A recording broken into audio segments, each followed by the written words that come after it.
మొదటి ముఖ్యమంత్రి గారు.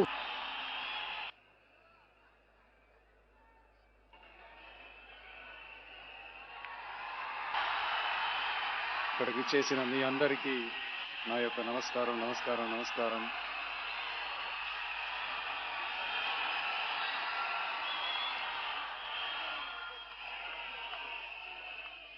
ఏమి చెప్పాలో, ఎలా ఆరంభించాలో నాకు తెలియడం లేదు. సినిమాలో ఏ విధంగానైనా సరే కష్టపడి విజయం సాధించాలని అనుకున్న ఒక సాధారణ అసిస్టెంట్ డైరెక్టర్కి జన్మించిన ఒక బిడ్డగా నాకు కూడా జీవితంలో పేదరికం అంటే ఏమిటో నాకు చాలా బాగా తెలుసు. ఆకలి అంటే ఏమిటో నాకు చాలా బాగా తెలుసు. నేనేమి పెద్ద రాజుల వంశం నుంచి రాలేదు.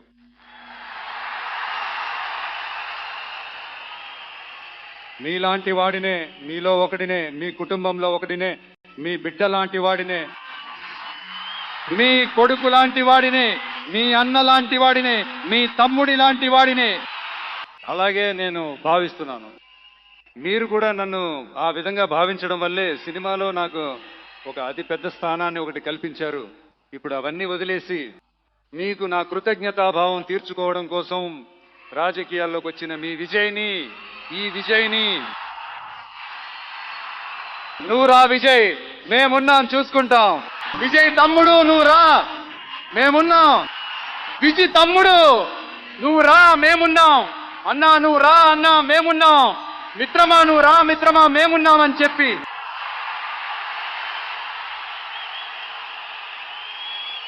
అంతటి ప్రేమతో, అంతటి ఆప్యాయతతో నన్ను హక్కున చేర్చుకున్నారు.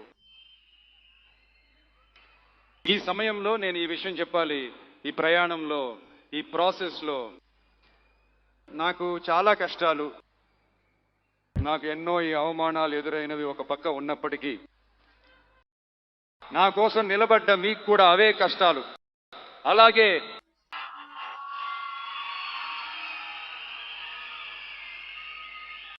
నేను అనుకున్నది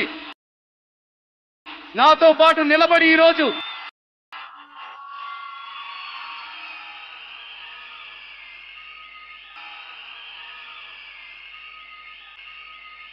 సి. జోసెఫ్ విజయ్ అనే నన్ను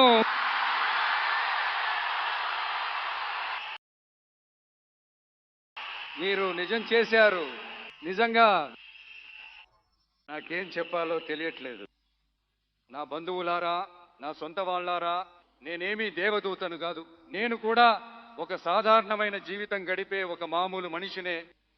నేను ముందే చెప్పినట్టు అది చేస్తా, ఇది చేస్తానని అబద్ధపు హామీలు ఇచ్చి మిమ్మల్ని మోసం చేయను. ఏది సాధ్యమో అది మాత్రమే చేస్తాను. వెంటనే మీ మనసులో ఒక ప్రశ్న రావచ్చు, మరి సాధ్యం కానిది చేయలేరా అనే ఒక ప్రశ్న రావచ్చు. ఇన్ని కోట్ల మంది నాతో ఉన్నప్పుడు ఏది వచ్చినా చూసుకోవచ్చు, ఏం వచ్చినా చూసుకోవచ్చు అనే ఆ కాన్ఫిడెన్స్ నా మనసులో ఉంది. ఇంకొక విషయం కూడా నేను ఇక్కడ చెప్పాలి. ఈరోజు మన తమిళనాడు ప్రభుత్వం ఉన్న ఆ పరిస్థితి గురించి నేను మీతో చెప్పాలి. దాదాపుగా 10 లక్షల కోట్లకు పైగా అప్పు చేసి పెట్టి వెళ్ళినప్పుడు, ఈ రోజున ఆ తమిళనాడు ప్రభుత్వం ఉన్నటువంటి ఈ సమయంలో ఖజానాని పూర్తిగా తుడిచేసి వెళ్ళినప్పుడు,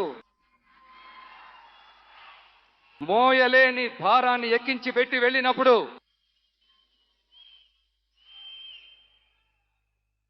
సో అటువంటి ఒక క్లిష్టమైన పరిస్థితిలో ఉన్నప్పుడుదా ఈ బాధ్యతను మనమందరం మన చేతిలోకి తీసుకుని ఉన్నాము.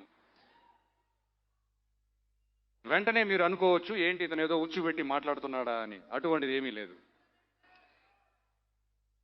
లోపలికి వెళ్ళి చూస్తేనే తెలుస్తుంది ఏది ఏ స్థితిలో ఉందని, ఏముంది ఏది లేదు, ఏది ఏ స్థితిలో ఉంది, ఏది ఏ స్థితిలో లేదు. సో అదంతా చూసి మీకు ఒక శ్వేతపత్రంగా దాన్ని విడుదల చేయాలనుకుంటున్నాను. ఒక ట్రాన్స్పరెంట్ ప్రభుత్వంగా నేను అంటే ఈరోజు మన తమిళనాడు ప్రభుత్వం ఈ పరిస్థితిలో ఉందని మీతో చెప్పిన తర్వాత I just want to take it forward from there. దాన్నే నేను మొదట చేయాలి.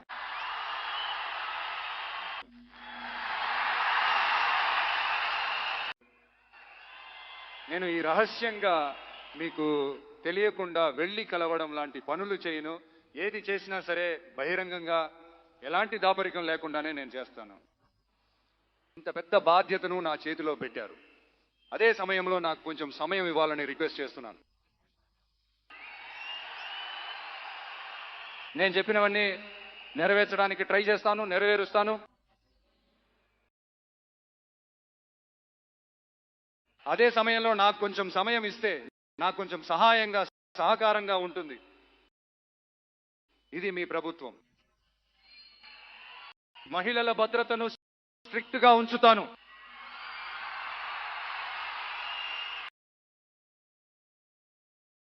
డ్రగ్స్ కల్చర్ దాన్ని కంట్రోల్ చేయడానికి ఏ స్టెప్స్ తీసుకోవాలో, ఏ ప్రయత్నాలు చేయాలో ఈ రోజు నుంచే తీసుకుంటాను.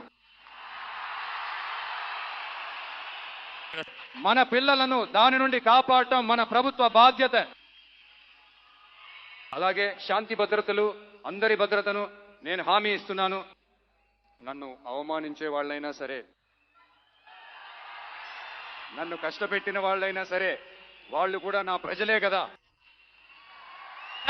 స్నేహితులైన, శత్రువులైన 8 కోట్ల ప్రజలు నా ప్రజలే కదా. అదేవిధంగా ఈ ప్రాథమిక విషయాలైన విద్య, రేషన్, వైద్యం, నీరు, రోడ్లు, బస్సులు ఇలాంటి విషయాల్లోనే నా మొదటి దృష్టి పెట్టాలనిపిస్తోంది. నేను చెప్పినట్లు ప్రజల డబ్బులోంచి ఒక పైసా కూడా ముట్టుకోను. నాకు ఆ అవసరం లేదు. ఆ విషయం మీకు చాలా బాగా తెలుసు. ఇతను తప్పు చేయడు, తప్పు చేయనివ్వడు. అది ఎవరైనా సరే, నా గవర్నమెంట్ లో నాతో పాటే ఉన్న వాళ్ళైనా సరే వదిలిపెట్టాం. ఒకవేళ ఎవరికైనా సరే అలాంటి ఒక ఆలోచన మనసులో ఉంటే మనం గెలిచేశాం. ఒక ఆట ఆడి చూద్దామనే ఆలోచన ఎవరికైనా ఉన్నట్లయితే ఇప్పుడే ఈ నిమిషమే దాన్ని అరెస్ట్ చేసేయండి. ఇక్కడ ఒకే సెంటర్, నా నాయకత్వంలోని సెంటర్. ఇటు ఒక సెంటర్, అటు ఒక పవర్. ఉపాధ్యాయులు, కార్మికులు, మత్స్యకారులు అందరూ మన టీవీకే ప్రభుత్వంలో బాగుంటారు, బాగుంటారు, బాగుంటారు. పుట్టుక అన్ని జీవుల కోసం. అదే మన రాజీ లేని సిద్ధాంతం. మైనారిటీ సోదరులారా, మీకోసం మన టీవీకే ప్రభుత్వం తోడుగా నిలుస్తుంది. మీకు దానిలో ఏ విధమైన సందేహం అక్కర్లేదు. హిందూ, ముస్లిం, క్రైస్తవులందరి కోసం ఉన్న ముఖమే ఈ విజయ్ ముఖం. అందులో 100% ఈ విజయ్ని నమ్మొచ్చు. ఇలాంటి పరిస్థితి కల్పించిన తమిళనాడు ప్రజలకి, ప్రజలందరికీ ఈ సమయంలో నా ధన్యవాదాలు తెలుపుతున్నాను. ఇంకొకరికి ముఖ్యంగా నేను ధన్యవాదాలు చెప్పాలి. అది ఈ విజయ్ మామయ్య యొక్క చిన్నారి స్నేహితులు.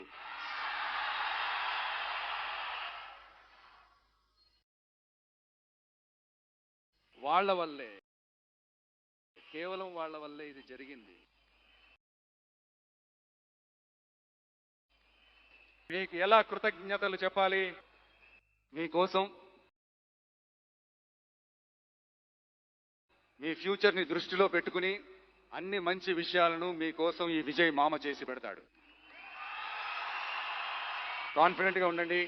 అలాగే ఇంకొకరికి కూడా నేను ముఖ్యంగా ధన్యవాదాలు చెప్పాలి. మిమ్మల్ని ఎలా మర్చిపోగలను? మీరే నా ప్రాణం. తమిళగ వెట్రి కళగం మిత్రులారా,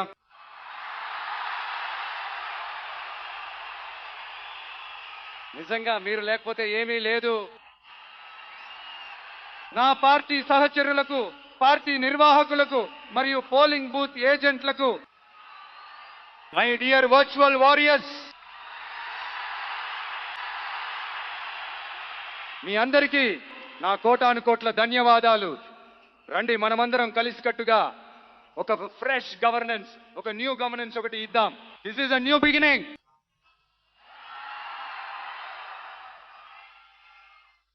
ఒక కొత్త శకం, ఒక నిశ్శబ్దమైన, ఒక గొప్ప సామాజిక విప్లవం ఇప్పుడు ఇక్కడ ప్రారంభమవుతుంది. ప్రజల సంక్షేమమే కాదు లక్ష్యంగా పెట్టుకుని ముందుకు సాగుతున్న మన ప్రభుత్వానికి అండగా నిలిచి మద్దతునిచ్చిన కాంగ్రెస్ మహోద్యమ అధ్యక్షులు గౌరవనీయులైన శ్రీ మల్లికార్జున్ ఖర్గే గారు పార్లమెంటరీ ప్రతిపక్ష నాయకులు గౌరవనీయులైన నా సోదరుడు శ్రీ రాహుల్ గాంధీ గారు, కాంగ్రెస్ పార్టీ ప్రధాన కార్యదర్శి శ్రీ కె.సి. వేణుగోపాల్ గారు, తమిళనాడు కాంగ్రెస్ అధ్యక్షులు శ్రీ సెల్వ పెరుంతగై గారు, నా స్నేహితుడు ప్రవీణ్ చక్రవర్తి గారు, సిపిఐఎం పార్టీ జాతీయ ప్రధాన కార్యదర్శి కామ్రేడ్ శ్రీ ఎంఏ బేబీ గారు, రాష్ట్ర కార్యదర్శి కామ్రేడ్ శ్రీ పి షణ్ముగం గారు, పొలిట్ బ్యూరో సభ్యులు కామ్రేడ్ శ్రీ కె బాలకృష్ణన్ గారు, పార్లమెంట్ సభ్యులు కామ్రేడ్ శ్రీ సు వెంకటేశన్ గారు,